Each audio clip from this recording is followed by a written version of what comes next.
घर के काम भी एक ऐसी जिम्मेदारी है कि सुबह उठते साथ हमारे जहन पर बोझ की तरह सवार हो जाती है, जबकि ये कोई बोझ नहीं बल्कि अपनी इन्हीं जिम्मेदारियों को समझदारी के साथ और अच्छी टाइम मैनेजमेंट स्मार्टली परफॉर्म करें तो हमारे काम भी वक्त पर हो, हमें खुद के लिए वक्त भी मिल जाए। आज के अपनी रूटीन के साथ ऐसी कुछ प्रैक्टिकल टिप्स शेयर करूँ फॉलो करके आप डेली रूटीन में अपने घर को नीट क्लीन और ऑर्गेनाइज रख। साथ में शेयर करूँ की चिकन दाल रेशा की रेसिपी। बिस्मिल्लाहिर्रहमानिर्रहीम, अस्सलामु अलैकुम। जुम्मा आप सब लोगों को बहुत बहुत मुबारक। अल्लाह ताला इस जुम्मे के बाबरकत दिन के साथ हम तमाम मुसलमान बहन भाइयों के घरों में सेहत वाली जिंदगी और इसमें बेइंतहा बरकत दे। आमीन सुम्मा आमीन। आज की इसी खूबसूरत सी दुआ के साथ व्लॉग का आगाज करते हैं। तो जैसा कि व्लॉग के स्टार्ट में मैंने आपसे कहा है कि कामों को हम इतना बड़ा बोझ समझते हैं ना कि समटाइम हम इस सोच में ही पूरा दिन गुजार देते हैं और दिन इतना छोटा, हम इन कामों को स्मार्टली अंजाम नहीं देते तो दिन भी खत्म हो जाता है, हमें खुद के लिए वक्त भी नहीं मिलता और कामों का बोझ भी उसी तरह का उसी तरह पड़ा रहता है। आज आपके साथ मैं वो प्रैक्टिकल टिप्स शेयर करूंगी जो अपनी लाइफ में भी मैं फॉलो करती हूँ। अब मैंने कहीं जाना है, मेरी तबीयत नहीं सेट, मैं अपने घर को फिर भी डेली रूटीन में नीट क्लीन और ऑर्गेनाइज पाती हूँ, क्योंकि नीट क्लीन ऑर्गेनाइज करना सिर्फ दिखने में अच्छा लगता है बल्कि आपकी मेंटल हेल्थ के लिए भी बहुत सुकून देता है। सबसे पहली टिप या हैबिट कहें, start your day with a simple plan. दिन के आगाज से पहले हल्की फुल्की प्लानिंग कर लें। आज के दिन खाने में क्या बनाना है, आज के दिन की मेरी मसरूफियात क्या होनी चाहिए, आज के दिन के मेरे कौन से वो 2-3 काम है जो बहुत अहम है, मेरे आज के दिन में करना जरूरी है। तो दिन को प्लान करके चलने से पूरे दिन के काम भी अच्छे से हो जाते हैं और हमें दिन भर का बैठने के लिए सुकून भी मिल जाता है। टिप नंबर 2 है make your bed every day. अपने बिस्तर को रोज झाड़ कर उसको सुबह सेट करें। किसी दिन सुबह उठते साथ ही अपने बेड को बनाइएगा और ये फीलिंग फील करके देखिएगा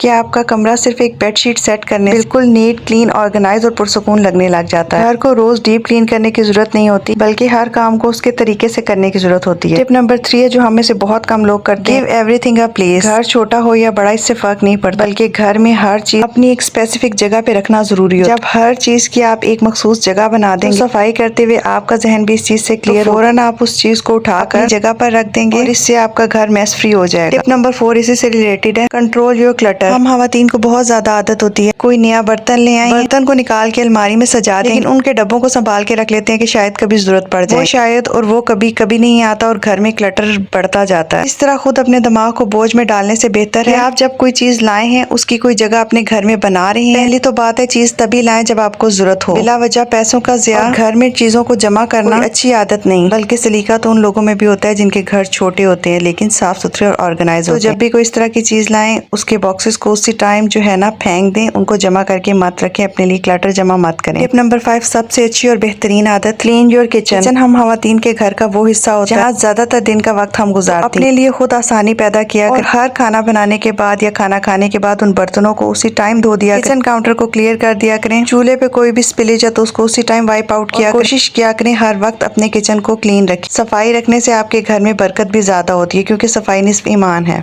tip number 6 create a laundry routine. इससे मकसद यही है कि घर में बहुत सारे अहम काम पड़े हैं, तबीयत आपकी सेट नहीं है, बहुत से प्रायोरिटी देने वाले कामों को छोड़कर आप डेली रूटीन में लॉन्ड्री करने लगे, क्योंकि लॉन्ड्री एक ऐसा काम है चाहे आपकी ऑटो मशीन है या सेमी ऑटो मशीन है, आपको मेंटली और फिजिकली ये दोनों तरह थका देती है। तो लॉन्ड्री की एक रूटीन बना ले, हफ्ते में 2 दिन या 3 दिन लॉन्ड्री के रखें और लॉन्ड्री करने के बाद उसको जल्दी से सुखाएं, कपड़ों को फोल्ड करें, फौरन अलमारी में रखें, क्योंकि घर में तमाम फैलावे से ज्यादा सबसे बुरा फैलावा कपड़ों का फैलावा लगता है। हर तरफ कपड़े बिखरे हुए भी घर को नीट क्लीन ऑर्गेनाइज नहीं दिखाते। टिप नंबर 7 है clean one area at a time. कमरा साफ कर रही हैं तो कमरा छोड़कर हरगिज किचन की तरफ मत जाएं। ये आप जरूर कर सकती हैं। अगर खाना बना रही हैं तो सिर्फ खड़े होकर खाना बनाने का वेट मत करें कि उसके साथ आप मल्टीटास्किंग यानी कि बर्तन वॉश कर लें, काउंटर क्लियर कर लें। एरिया के अंदर रहते हुए मल्टीपल टास्किंग कर सकते, बट ये नहीं कि कमरे को आधा करके छोड़ के किचन में चली जाए, किचन को आधा छोड़ के कमरे में चली जाए। कमरे की सफाई कर रही हैं तो डस्टिंग करें, कर्टन्स को अच्छे से ड्रॉ करें, विंडो को ओपन करें, बेडशीट बनाएं, कमरा क्लीन करें और मॉपिंग करें। इससे आपको ज़हनी सुकून भी हो गया कि आया आपका ये एरिया कंप्लीट हो गया है। मैं आपको शेयर करती हूँ जी चिकन रेशा दाल की रेसिपी। दाल चना, दाल मूंग और दाल मसूर मैंने तीनों सुबह भिगो के रख दी। ऑलमोस्ट 3 घंटे के लिए आपने इनको सोक करके रख,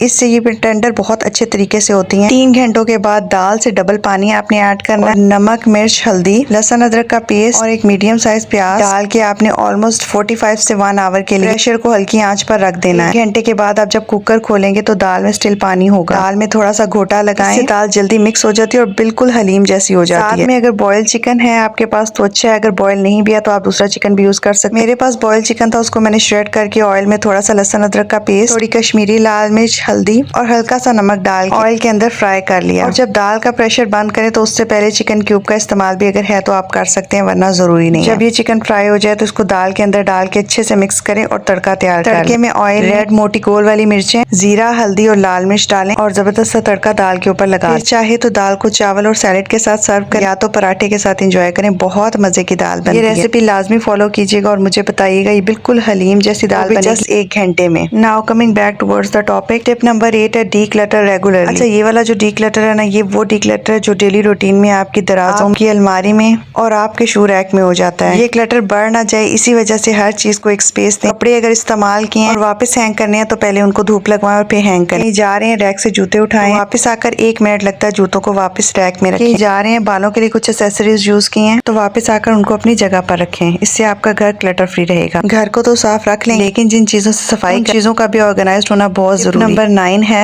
कीप क्लीनिंग सप्लाईज ऑर्गेनाइज। घर को हर रोज मुकम्मल साफ सुथरा रखना एक इंसान का काम नहीं, बल्कि tip number 10 involve your family member. हर घर वाले को उसका छोटा छोटा पार्ट बताएं। घर को डेली रूटीन में नीट, क्लीन और ऑर्गेनाइज रखें। यही था मेरा आज का व्लॉग। अगर व्लॉग थोड़ा सा भी अच्छा लगा है या कौन सी ऐसी टिप है जो आपको अच्छी लगी और आप अपनी डेली रूटीन में फॉलो करना चाहते हैं, कमेंट में जरूर बताइएगा। जाने से पहले चैनल को सब्सक्राइब कीजिएगा। Thank you so much. Take care. Allah हाफिज़। अल्लाह ने के मान है।